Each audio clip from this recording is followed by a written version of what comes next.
You're listening to The World at 8 with Lynn Mozart.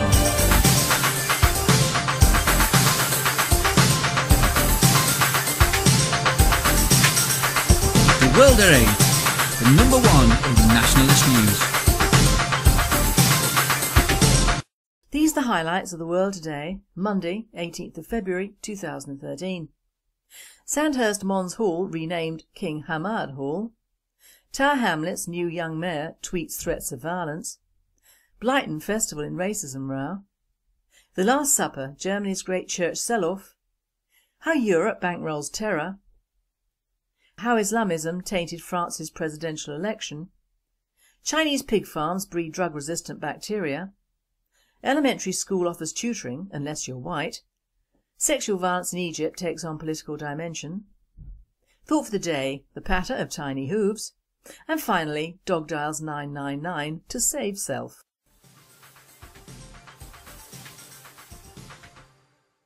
UK. Sandhurst Mons Hall renamed King Hamad Hall. Mons Hall at Royal Military Academy Sandhurst will be renamed King Hamad Hall after King of Bahrain's £3 million donation to assist with refurbishment. Politicians, soldiers and families of those who fell at Mons in the First World War are appalled at the betrayal of the heroes sacrificed for filthy lucre from a despot who is buying support in the hope of avoiding his own Arab Spring. Well, he need not worry, our government will ensure he's safe as long as the oil keeps flowing. In a similar story, the United Arab Emirates helps Joplin, Missouri in the USA think big in rebuilding tornado-scarred schools. 2 weeks after a mile-wide tornado tore through his city, killing 161 people and rendering a landscape of terrible devastation, the public school system here received a telephone call from a man working for the United Arab Emirates Embassy in Washington. "Tell me what you need," the embassy staffer said. The United Arab Emirates has donated $5 million for a neonatal intensive care unit and $1 million for high school laptops in the tornado-devastated Missouri town.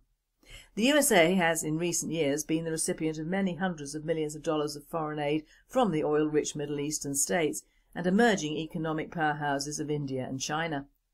Following Hurricane Katrina, the UAE and Qatar, a fellow petro-wealth Persian Gulf nation, both wrote $100 million cheques to the State Department in 2005 to help with the reconstruction of the US Gulf Coast. A World at 8 writer comments, "I just wonder when the Royal in Royal Military Academy will refer to a Middle Eastern potentate rather than our own crown. All this while we in Britain were beggaring our country and still sending foreign aid to many of these countries." Tower Hamlets' new mayor tweets threats of violence. The newly elected young mayor of Tower Hamlets posted a threat of violence on Twitter last week, just days after being unveiled in his new role. Mahdi Alam, who campaigned on a pledge to tackle youth crime and violence, took to the social networking site recently to launch an unexplained tirade visible to all of his followers. The tweets, which were later deleted, said, "Even if you beat me up, I'll still be young mayor, so what do you achieve? To be frank, you'll always be the loser, as my boys will pretty much kill you, pa." Mahdi, who attends Stepney Green School, was unveiled as the winner of the young mayoral election at the town hall ceremony on January the 31st. Blyton festival in racism row. Enid Blyton painted an idyllic view of rural England in many of her books. Beaconsfield, Buckinghamshire is embroiled in controversy as organisers of a festival to honour and celebrate her life clash with locals who claim Blyton's work are racist and offensive. Most of Blyton's works were updated over to the political correct language required of today's publications. The charm of her writings has been lost to the fascist agenda of the politically correct bias of the left. State-funded Jihad seekers' allowance.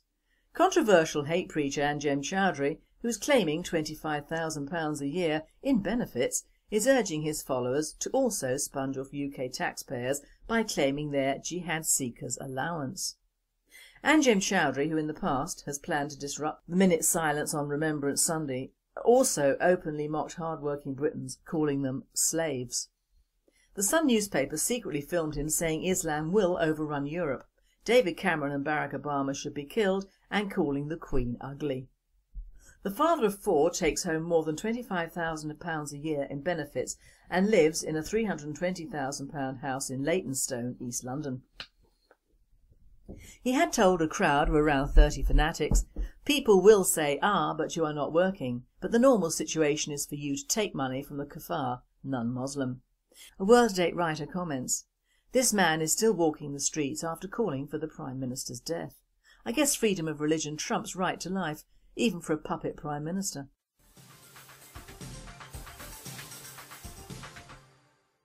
European news. The Last Supper, Germany's great church sell-off. Dwindling church attendances and dire financial straits are forcing the Catholic and Protestant churches in Germany to sell off church buildings en masse. Some are demolished while others are turned into restaurants or indoor rock climbing centres. A number are under consideration for conversion to mosques. How Europe bankrolls terror. When northern Mali fell to terrorists and foreign militants last April, a debate began over the causes of the country's chaotic collapse. Many argued that it was a direct byproduct of NATO's 2011 intervention in Libya, which sent thousands of well-armed men across the Sahara to Mali. Others pointed to Mali's internal corruption and ethnic divisions. But little was said about the most important factor. Europeans have knowingly bankrolled Islamist radicals with ransom payments since at least 2003. Over the past decade, Britain, Germany, Italy, France, Spain, Austria, Sweden and the Netherlands have paid more than $130 million to terrorist groups, mostly through mediators, to free European hostages. Nasser Wadedi, writing for the New York Times, says, "France's recent military operation in Mali would not have been necessary if there had been a coherent European policy that involved targeted operations against terrorist networks. Even today, with French and African troops on the ground in Mali, there has been shockingly little help from other European governments. Most of Europe has avoided responsibility for preventing the emergence of a new terrorist hotspot virtually on its doorstep." By contrast, the American government seems to grasp the seriousness of the problem and has gone to great lengths to stop it. The Treasury Department's Undersecretary for Terrorism and Financial Intelligence went to Europe last October, seeking to prevent any future ransom payments to AQIM and a related group Al-Qaeda in the Arabian Peninsula. But the ransom problem is not ultimately America's responsibility. Europe's leaders must slay the monster they helped to create. How Islamism tainted France's presidential election. Nidra Poller, writing for the Middle East Quarterly, asks, what is Europe going to do about Islam? Submit, resist, or just wait it out dim-wittedly? The recent French presidential election offers insight into the way Islam, or more exactly the Islamic factor, may eventually play out in European politics. Despite attempts by the left to focus the debate on the economic crisis, Islam played a decisive role in the contest. The socialist candidate, whose platform was tilted to favour the party's Muslim clientele, could not have won without total support in the second round of voting from the far-left parties marked by zealous anti-Zionism and a full range of anti-Western ideologies. The question of Islam in France was raised with an unprecedented candour by incumbent Nicolas Sarkozy of the Movement for a Popular Majority. For the first time in France, a major party clearly advocated a push back against Islam, qualified of course with the adjective radical.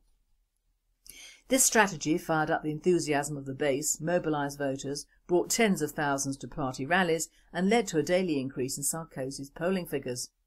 It would be fair to estimate that if he had had one more week to campaign, he might have defeated Hollande during the second round of the vote in May 6, 2012.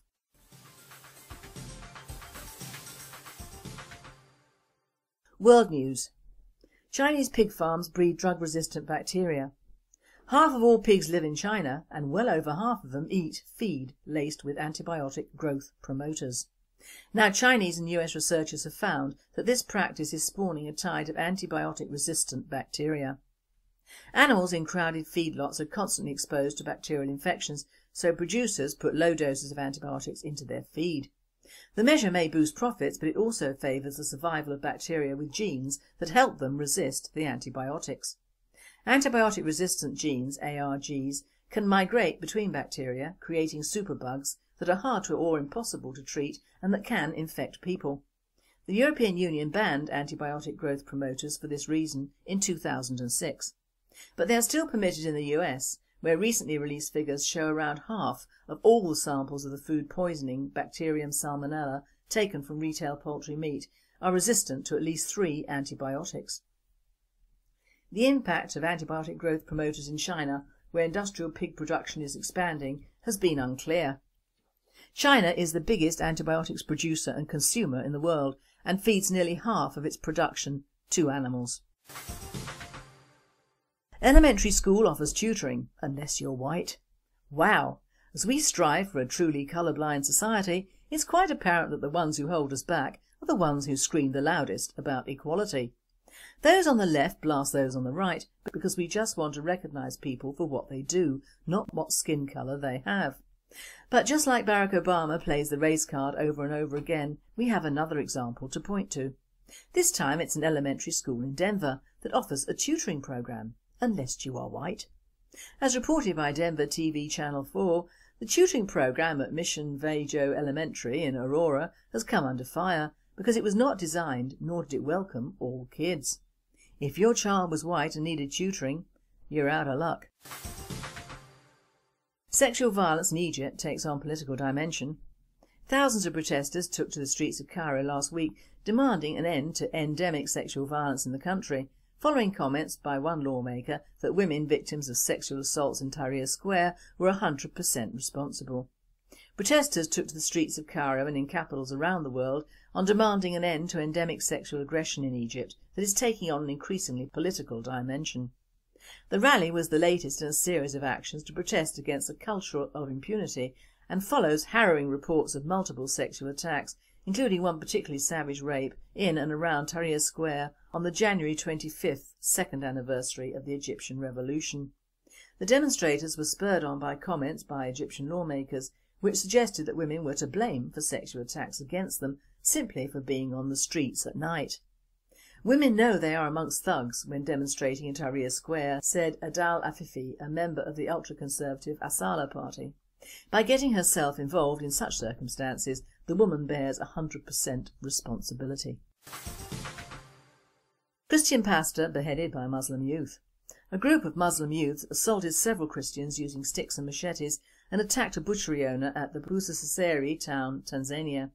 During the confrontations, Pastor Chachili of the Tanzania Assemblies of God Church at Busasiri was beheaded during religious-linked conflicts at the town in Geita region. A spokesperson for the Geita Regional Police Commander's officer, Mr Dennis Stefano, identified the deceased pastor as Matteo Chachili. He said conflicts have been boiling for a while now in the area where a section of what are believed to be Muslim leaders had demanded immediate closure of butcheries owned by Christians. Foreigners arrested for trying to spread Christianity in Libya. 4 foreigners have been arrested in the eastern Libyan town of Benghazi on suspicion of being Christian missionaries and printing books about Christianity, a security official said on Saturday. They were arrested on Tuesday at a publishing house where they were printing thousands of books that called for conversion to Christianity, security official Hussein bin Hamad said.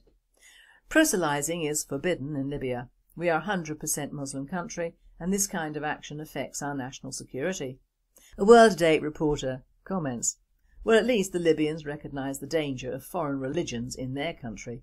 It's too bad the people and governments of Great Britain are too blind to see the dangers of Islam. After all, the Libyan government must be right. Our misguided and dangerous politicians helped to put it in place.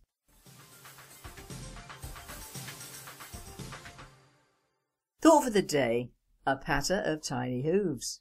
Now I bet you thought I was going to talk about the horse meat fiasco, didn't you? Well, although the title of today's thought might be a trifle misleading, it is the last of my talks on the way our culture and the British way of doing things has been ruined, and today it concerns our children and our youth. Now we Brits have never been known for loving babies and children. Well, thankfully not in the way that our sexual perverts do, but also not in the way our neighbours on the continent seem to. On my many trips to Spain some years ago, you couldn't go anywhere at night for a meal without hordes of very well behaved Spanish children and babes in arms sitting there eating their food with the adults. In fact, the only kids rushing around yelling were the badly brought up Brit kids, while their parents made everyone else pay the price of having brought their brats with them in their 2 weeks' worth of hell in Spain. And I'm including the Spanish here as well. Nowadays the Brits are better known for their gluttony and their drunkenness than the behaviour of their kids, and if I hear one more Brit throwing herself off a balcony in a drunken stupor, I'll throw myself out of the window. But therein lies the truism, because discipline has gone. Standards and benchmarks have gone with it, leaving a rudderless ship, that of the average Brit family unit. Now I'm not talking about the hard-working and good family units who actually bring up their children, of which there are many. I'm however talking about the sheeples. Those poor souls at the beck and call of both the government and media, diversity and multiculturalism. All these things have affected our children and the relationship between parents and children. I believe our continental brothers and sisters still believe in the family unit of father, mother and then children. They still have discipline in most of these homes, tough love though it may be, and most fathers do not vanish into the woodwork. In the days when the British were accused of having stiff upper lips and intimate details of one life were not plastered over the news, children were often brought up in a regime of care. Feed 4 times a day, changing times whenever, cuddle times and rest times, and that love of mine particularly early bedtimes for the little darlings. Now my generation were for the most part brought up that way, my children were brought up that way, and so it goes on. Now the other way of bringing up kids is any time, anywhere, any place. I've no quarrel with this. If it suits you, do it, although on a personal level it would have driven me mad.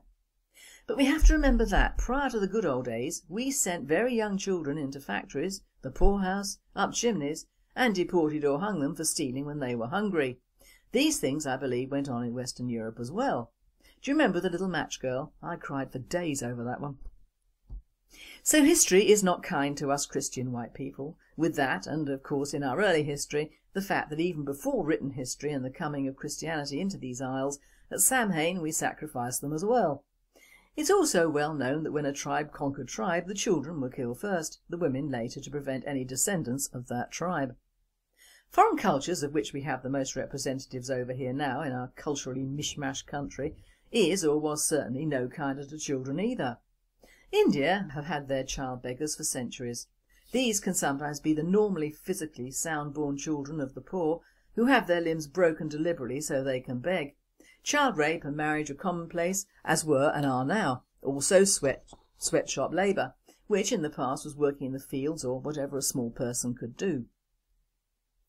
In China, girl babies were left out to die and counted as expendable in that culture, and many Middle Eastern cultures. In Africa, even today, babies and children are subjected to torture and death to appease certain gods or diseases, the current attacks on albinos being just the latest in a long line of voodoo or similar cults which condone murder. So we have a strange diversity here.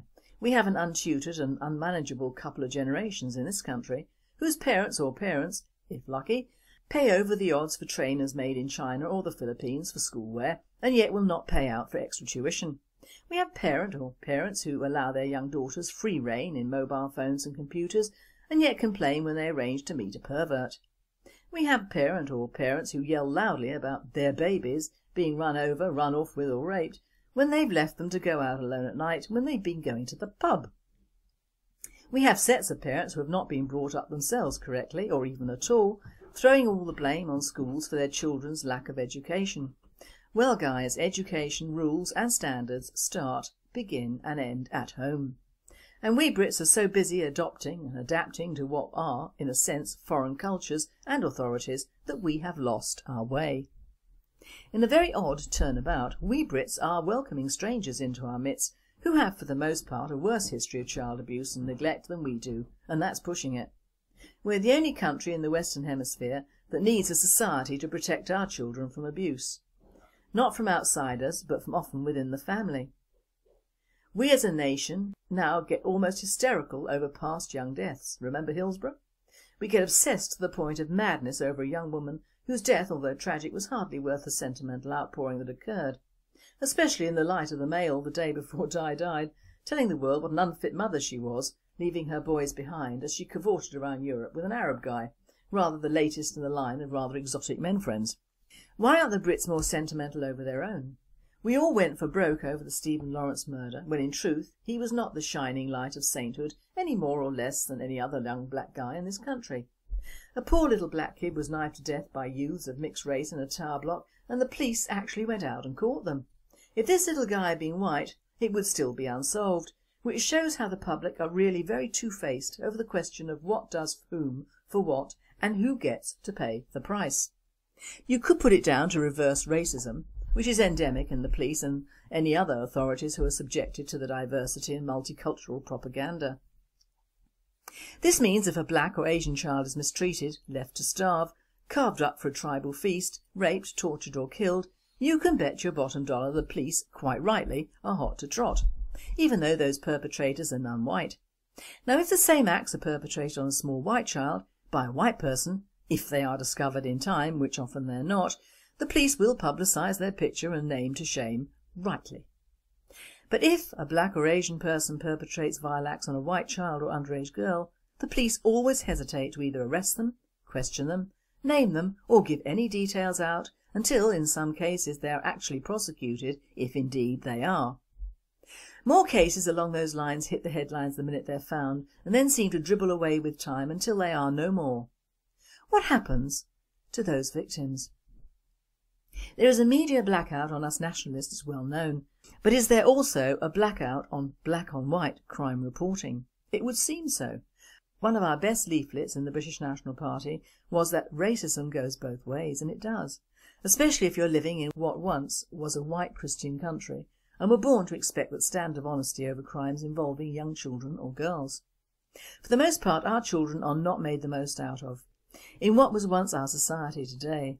We have over-educated, accommodated and paid for thousands, if not millions, of foreign children in our midst to become professional working adults, knowing that these adults will never give our white children the same start they had in a new and welcoming country. Their parents will only employ family, their restaurants will only employ their own language speakers, their houses will be built, extended or got by fair means or most often foul by their own people. Their money will stay in their communities and they will continue by virtue of the great British public to rise in power and influence. Why? Because we Brits do not look after our own. We should stop promoting this country as an educational centre for the unwanted of this world or the people who've messed up their own countries so badly they need to leave. We must start promoting and applying standards before it's too late to our own youth. It is not fashionable to dress and walk like a nignog. You can live without a mobile. You can survive without useless foreign crap to wear. The computer should be used for work and study, not getting mixed up with perverts and idiots. Your teachers should have the right to belt you if you're rude, as should your parents. I'm not talking child abuse here, my friends, or the cane, just a wallet round the legs. If you're living at home, abide by those rules, if there are any. Do not go out late at night and please try not to get drunk all the time. Although I loathe Lumley and her Gurkha phase, she did have a point about young girls and drinking. Although pass the bolly should not be the catchword there, I feel. And remember, even if you do not do politics and think us nationalists are a lot of racist bastards, remember to notice the next time your Asian, Chinese or Muslim friends are near. They don't really do any of the above. They're busy keeping fit, working, learning and doing their exams. They do not cheat their parents and they respect their elders. That is what our successive governments want them to do. They don't care about how many boys you've been with, how many abortions you have had or will have, how much money some Muslim lad has made from his friends with you, how much money you have spent on buying foreign crap and wearing it, drinking so much you'll either kill yourself or become infertile, hating your parent or parents and all the misery that'll come your way with being uneducated and uneducatable, and the sort of job you'll never get that you see on TV and in the cheap magazines. And we have let this happen to our youth and babies. We have allowed the education system, the further education system and authorities take our children and bend them into what they want them to be. That is no contest for the newcomers at all, either work-wise or living-wise. Already we have a generation of youngsters who will never own their own house or even get on the first rung of the ladder. Thus you can forget producing more Indigenous babies from that equation. Mixed partnerships are being hailed on the TV and soaps. When did you last see a black man and a black woman in an advert? As a direct insult to young white guys, a gorgeous girl is often partnered by a young black guy. An Asian girl is often partnered by a mixed race guy. This sends out the message that young white guys are uncool. Of course, if you're a homosexual or lesbian, that is really cool now, and this lifestyle is being shamelessly promoted to the very young in schools. Put that with the fact that a young white guy will never own a house, get a job or make babies, and there you have the problem as we nationalists have with this mantra. It is a wicked mantra. Couple it with the anti-male, pro-same partnership brigade and the give everything to the Muslims or blacks or whatever hordes, and you have a gentle genocidal message being sent out every day of every month of every year within the UK to your children and to your grandchildren. In fact, in some ways we haven't moved forward in the child cruelty line from hundreds of years ago. We've just imported millions of people to do it for us. Our children are in a different sort of danger now than before, but just as deliberate and vicious as the slavery of old. In those days it was not brainwashing that destroyed them, but hunger and lack of social help. Nowadays it's taken another, more ambivalent form of abuse. That of entire generations of young white males who think they don't count, and an entire generation of drunken and abused young girls who think the way of Islam is better than what they have. Put this with so-called liberalists and the multicultural is better ethos from the thinkers, and you have a dangerous swerve in society that will only benefit one section of our society. That section are the Muslims and their own progeny, never ever our progeny. It is up to us to reinvent rules and some sort of moral code without being heavy-handed or stupid about it. Our youth is the future of our country, and despite what is happening now, I truly believe they are worth saving and worth promoting. We need to get these good youngsters who are not afraid of the liberal bark or the Marxist bite to join the YBMP and prove that I'm not wrong. There is light at the end of this tunnel. There must be. The alternative is the death of England and the English. And finally, dog dials 999 to save self. The Sun is reporting a 2-year-old basset hound named George saved his life by dialling 999 as he choked on a telephone cord. George knocked over a heavy-duty, old-fashioned phone in owner Steve Brown's home. He became entangled in the cord and wound up with it wrapped round his neck. Somehow George, in the midst of choking, managed to dial 999 with his paw. The emergency operator heard the heavy breathing and gasping on the other end and alerted the authorities, who entered the house with the help of a neighbour, Paul Walker, who had a key. Walker saw the dog choking and ripped the cord free from the phone to save him. He told the Sun, incredibly you could see where his paw print was on the phone to ring 999. He literally saved his own life. Lydia Brown, the daughter of George's owner, expressed equal amazement at the Bassett's life-saving feat, telling the Sun he's really dopey and just likes to chew socks. This presenter says George isn't sounding quite so dopey now though. You've been listening to The World at 8. I'm Lynn Mozart and I wish you all a very good night.